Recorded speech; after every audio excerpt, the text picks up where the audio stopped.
কয়াকুছিৰ দক্ষিণ কুড়িখাত ই ৰিক্সা চুৰি। বৰপেটা জিলা সৰুক্ষেত্ৰী সমষ্টিৰ কয়াকুছি আৰক্ষী চকীৰ অন্তৰ্গত দক্ষিণ কুৰিখা গাঁৱৰ ঘৰৰ পৰা যোৱা চোৰে চুৰি কৰি লৈ যায়। উপাৰ্জনৰ একমাত্ৰ সম্বল চোৰে নিয়াত পৰিয়াললৈ অমানিশা নামি আহিছে। জানিবলৈ দিয়া মতে কয়াকুছিৰ পৰা সন্ধিয়া 6 মান বজাত ই ৰিক্সাখন ঘৰত চাৰ্জত দিছিল। ৰাতিপুৱা চাৰ্জত থকা ই ৰিক্সাখন দেখা নাপাই খোৱা দোৱা লাগে।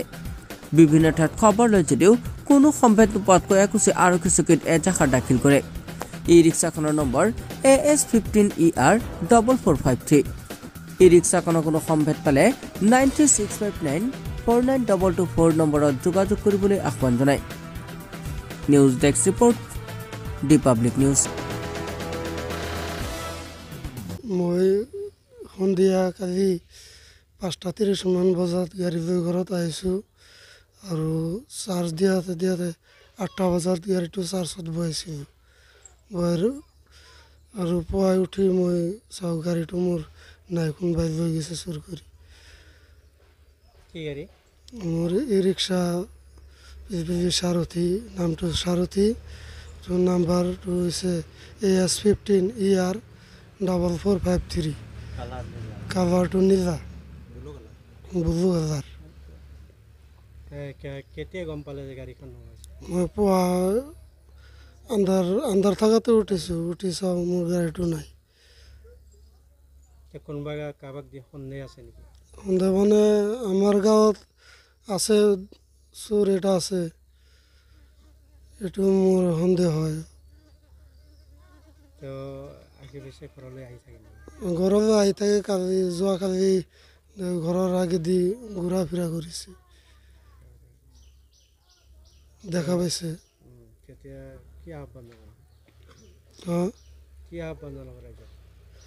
এতিয়া মই এইটো আহ্বান জনাওঁ, মোৰ গাড়ীটো মোক ফিৰাই পাব লাগে। মই দুখীয়া মানুহ, এইটোৰ ওপৰতে মই জীৱিকা নিৰ্বাহ কৰি আছোঁ, মই পৰিয়াল চলাই আছোঁ।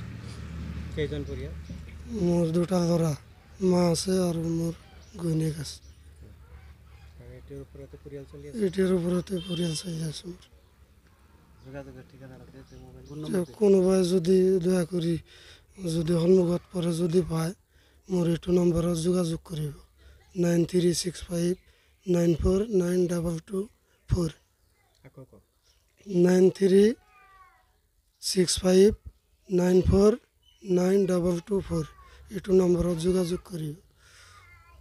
এখন গাড়ী ৰাতি হেৰাইছে, এখন তদন্ত কৰি বা চোৰ ধৰিব লাগে বুলিতো এই মানে ইচ্ছা, চোৰ ধৰিব লাগে। আৰু এইবিলাক যি কাম হৈ আছে, এইবিলাক কামত তাৰমানে বহুত মানুহৰ অসুবিধা হৈ আছে। আৰু ৰাতি যিবিলাক গাড়ী চলে 11টা 12টাৰ পাছৰ পৰা, সেইবিলাক গাড়ী আচলতে প্ৰশাসনে চেক কৰিব লাগে।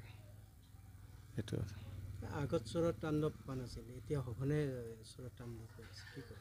এতিয়া মানে চোৰ হৈ আছে। চোৰটো মানে কেইদিনমান আগত আমাৰ ঘৰৰ আগৰ পৰা গাড়ী লৈ আছে, চোৰে চোৰ কৰিয়ে আছে। চোৰ আমাৰ এটা অনুমান হ'ব, ওচৰে চোৰৰ লিংক আছে, নহ'লে চোৰ এনেকৈ গাড়ী নিব নোৱাৰে। এই চুৰি কাৰ্য কিয় সংঘটিত হৈছে?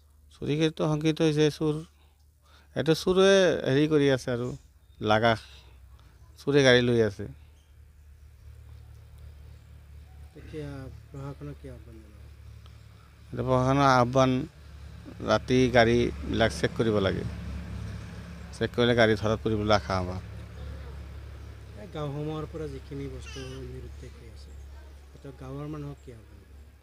গাঁৱৰ মানুহ সজাগ থাকিব লাগে, থাকিলে আৰু ভাল হ'ব কথাটো।